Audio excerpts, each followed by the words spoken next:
Hi, I thought I'd put a video together just to have a look at the Hisense 55-inch OLED 4K TV.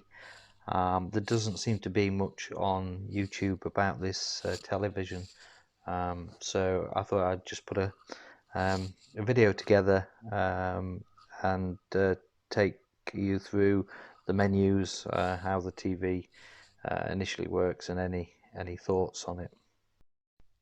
I purchased this TV the other day direct from Hisense, who had a 50th anniversary sale, and the purchase price was £899, which I thought was a bargain for OLED TV. I must say up front that I've had it now about three or 4 days, and it's a fantastic TV.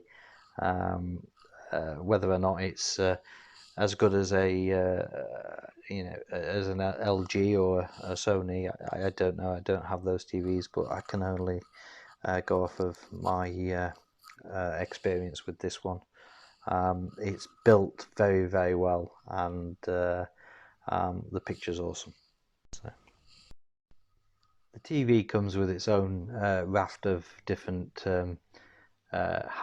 applications like Netflix, BBC iPlayer, ITV Channel 4, My5, and YouTube, and a few others. For this, mainly for my purposes, I'm not going to use the in-TV apps, mainly because I've got a Fire TV stick, which I'm happy with. Which does Dolby Vision and HDR 10 and everything, so I'm definitely going to stick with the Fire TV stick because it's slicker and a lot better, and we'll probably get updates a lot more frequent than the Hisense will. So I got the Fire Stick plugged into the HDMI 1 port, and I'll go through the settings menu for HD and 4K picture sources or video sources, and then I'll go through the options for what you get for HDR 10 or HLG, and then what the options you get for Dolby Vision. So the picture mode is the main high tier starting point really for how you want the picture to look.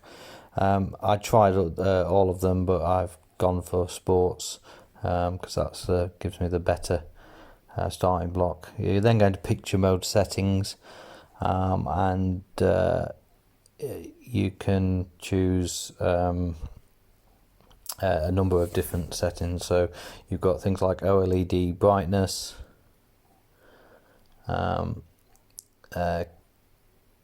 contrast, color saturation, sharpness, whether or not you need a game mode, adaptive contrast, the ultra smooth motion, which I've turned off. I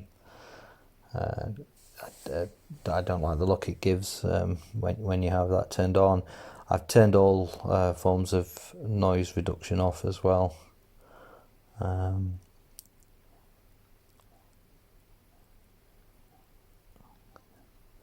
I also set it to cool as in terms of the color temperature, because I like to see the whites white. The others tend to make it a bit yellowish.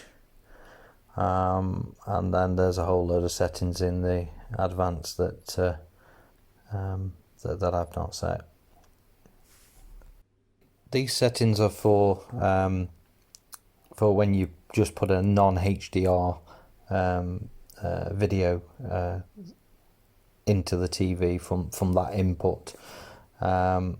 If you put a HDR video inputted into the TV, you'll get a different options under the settings, and if you get a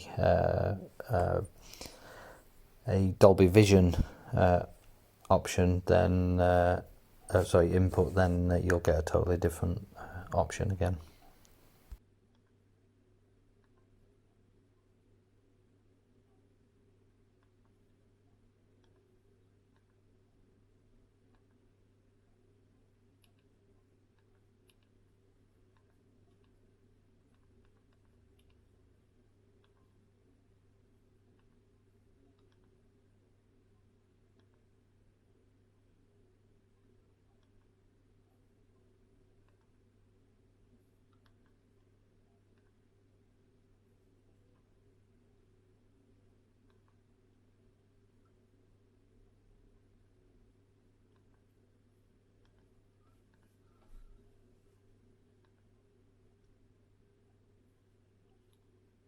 If the TV detects a Dolby Atmos input, then it will auto detect it and puts a square in the top corner and uses that setting.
I've not used the voice services like Alexa because the Fire TV has that functionality already. One of the important things to remember is if you have got something like a Fire TV stick coming in as input, then one thing to remember is to go into your HDMI and CEC functions and change the HDMI format 2.0 format to enhanced, and that will give you better picture compatibility.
So I said earlier, when you play something that's got Dolby Vision, so obviously Lost in Space from Netflix, you saw top corner it gave you a Dolby Vision logo, and then takes the actual settings that's been defined for Dolby Vision.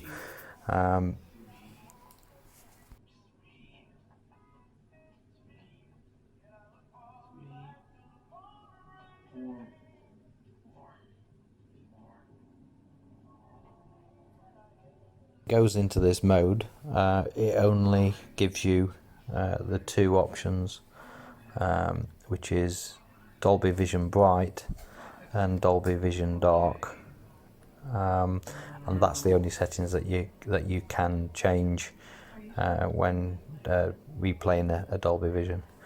I believe this is the same on any TV. It's an industry standard.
So when you play a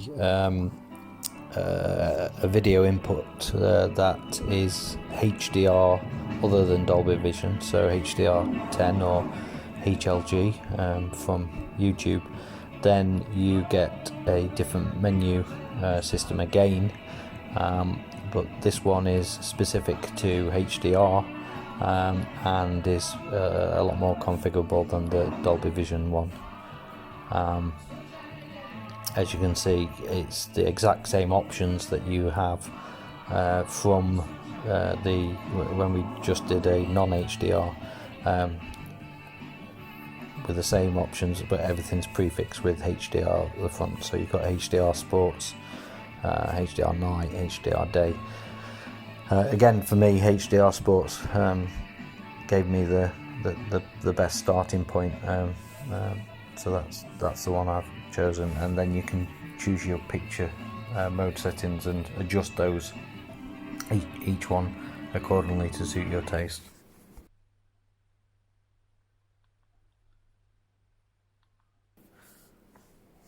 So lastly, I can just give you a quick show of the in-TV apps and what's available, but I think although they don't look too bad, and I've tried Netflix and BBC iPlayer, and Netflix has the Dolby Vision and works perfectly, and the BBC iPlayer has the HDR playback. It's still not as slick as having the Fire TV. Plus, Fire TV has the Amazon Prime videos as well. So yeah. So that's it for initial view of this TV. I hope it's been useful to somebody who's thinking about getting one of these TVs and just wants a little bit more information about what's in the config and how the TV generally works. Like I say, I've only had it 3 or 4 days, but I'm really pleased with it. The footage is fantastic. The only gripe that I have got regarding the TV is that they have programmed a screensaver, a green Hisense screensaver that comes onto the screen in case of any inactivity detected, which isn't a problem. It comes on if the the TV's just been sat at the same screen it's there to prevent getting screen burn. The only issue, or two issues I have with it, one is it seems to come on sometimes even though you're watching something. So I've been in quite a few times in YouTube where I'm playing a video and then the screensaver just pops up, which leads me on to the main gripe about the screensaver is that you cannot get it off screen without pressing a button on the Hisense remote, and because I'm using the Fire TV, I'm using the Fire TV remote rather than the Hisense remote, and just pressing a button on the Fire TV remote doesn't stop it or take the screensaver off. So that's the only gripe I've got. Thanks for listening, and hopefully I'll do some more videos of it in the future.